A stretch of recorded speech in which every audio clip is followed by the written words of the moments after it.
E aí, jovem! Tá começando mais um Santa Carona Namoro! E não se esqueça de curtir o vídeo, se inscrever no canal e seguir a gente em todas as redes sociais, no Instagram, Facebook, Twitter. Então fica ligado que hoje o tema é namoro.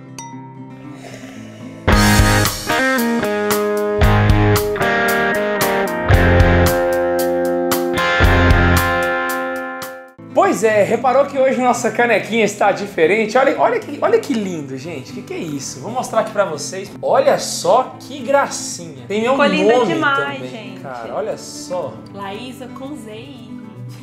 Essa caneca a gente ganhou dos meninos lá de Palmas. Linda, a gente apaixonou. Todo mundo ganhou uma com a marca do grupo deles, Agnus Dei, o grupo de jovens lá de Palmas, da paróquia Coração de Maria. E do Santa Carona com carimbo em Palmas. Gente, ficou linda, linda, linda. Obrigada. Obrigadão. Hoje nós vamos falar sobre santos apaixonados. Porque todo mundo pensa que só existe santo que veio dos conventos, que são padres, que são irmãs. Gente, a santidade é para todos, principalmente para as famílias. Então existem também casais e famílias inteiras que se tornaram santos. Isso não é uma coisa recente também não, tem santos antigos que já eram casados assim, ó, mas de muito tempo atrás. Pra você ver que a igreja desde muito tempo já fala que a santidade é para todas as pessoas. Então a gente separou 3 exemplos de santos que foram apaixonados para que você tenha um exemplo a seguir quando você for se casar ou agora no seu namoro também. O primeiro exemplo é um casal que eu adorei conhecer, Luiz Martim e Zélia Martim. São os pais de Santa Terezinha. Eles,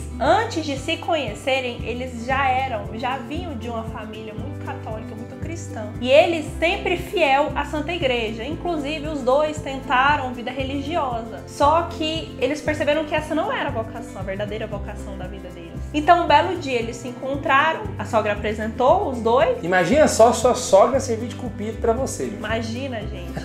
E eles se casaram super rápido. E tiveram uma família maravilhosa. Os filhos cresceram também dentro da igreja. Eles tiveram no total 9 filhos. No primeiro ano de casado, na verdade nos 10 primeiros anos de casado, eles viveram como irmãos. Porque como eles queriam ter uma vida religiosa, então eles tinham essa castidade. Só que um padre conversou com eles e falou: não, vocês estão casados, vocês têm que ter uma vida matrimonial completa e ser aberto a filhos, ser aberto à vida. E assim eles tiveram essa quantidade de filhos. Praticamente o padre virou para eles e falou assim: pode parar de ser bobo, casal tem que ter relação. Inclusive as pessoas não sabem disso. Casais casados têm essa obrigação de ter uma vida sexual ativa. Esse negócio de viver em abstinência quando é casado não é coisa de católico não, tá? Outro santo que eu curto pra caramba e que realmente pra mim é um santo que eu particularmente gosto muito dele. Não é porque eu trouxe aqui pro programa, mas eu curte mais. É um mártir chamado São Thomas More ou São Thomas Mouro. Eu acho que o Carlos Neiva agora no seminário vai preferir que eu fale São Thomas More pra ficar mais chique. São Thomas More, ele foi um membro de alto escalão da coroa britânica. Se eu não me engano, ele era chanceler do rei. Ele foi um homem super temente a Deus e super fiel à igreja católica durante toda a sua vida. Só que não só fiel à igreja católica, mas também ao rei. Acontece que o rei a qual ele servia, que era Henrique VIII, resolveu abandonar o seu casamento para casar com outra mulher. Só que o Papa não deixava ele fazer isso, óbvio, até hoje não deixa, porque casamento não é negócio, né? E aí ele chamou São Thomas More para ajudá-lo a convencer o Papa a deixar ele se casar de novo. Obviamente, Thomas More, como um bom católico, não deixou ele fazer isso. A história conta que ele foi um ótimo marido, que ele tinha sido um homem fiel a vida inteira e que tinha educado muito bem os filhos. Inclusive a própria família falava isso dele. São Thomas More, inclusive, quando foi condenado, ele deixou tudo preparado para que a esposa não ficasse desamparada, porque ela ia ficar viúva. E ele foi condenado à morte porque ele foi infiel ao rei. E agora presta atenção. Se um homem que foi capaz de morrer para impedir que outro homem fosse infiel ao seu casamento, imagina o que ele seria capaz de fazer para manter a própria fidelidade conjugal. Isso é uma profunda paixão e amor ao sacramento do matrimônio. Um homem desse é impossível que não amasse a própria esposa. Inclusive tem uma história engraçada que diz que antes do algoz machadar a cabeça dele, ele virou pro algoz e falou assim: eu queria só te pedir um favor, não bagunce o meu cabelo. E tá aqui uns trocados. E foi lá e morreu.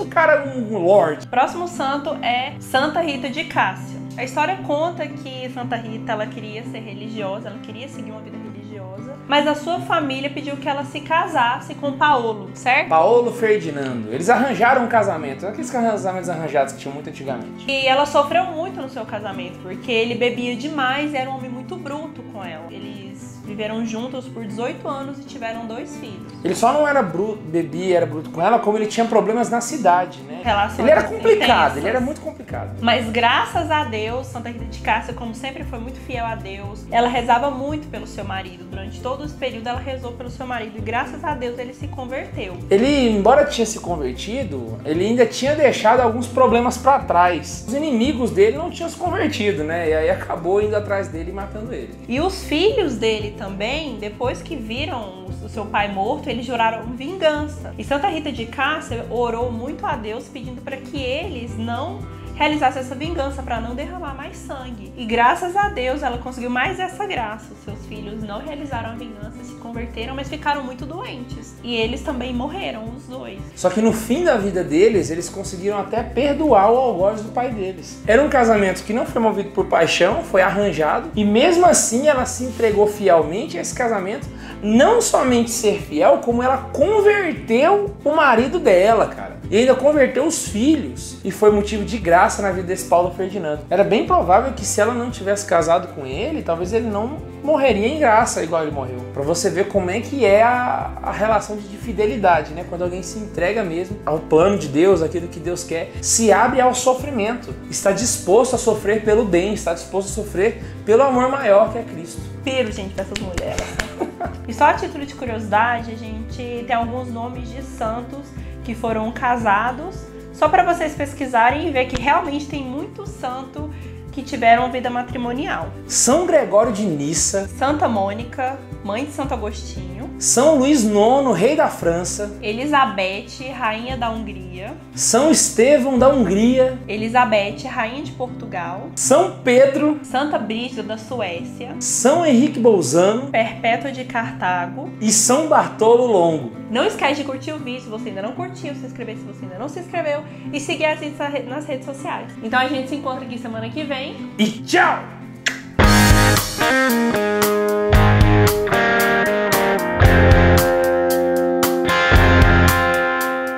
Será que a esposa de São Tomás Moro ficava mandando ele lavar a louça, gritando, vai lavar a louça? Eu fico imaginando, sei lá, a mãe de Santa Terezinha falando assim, ô Luiz, você deixou a tampa do vaso aberta. Você não lavou louça, você não colocou a meia do lado certo no sítio da sua. Eu acho que sim, porque isso santifica.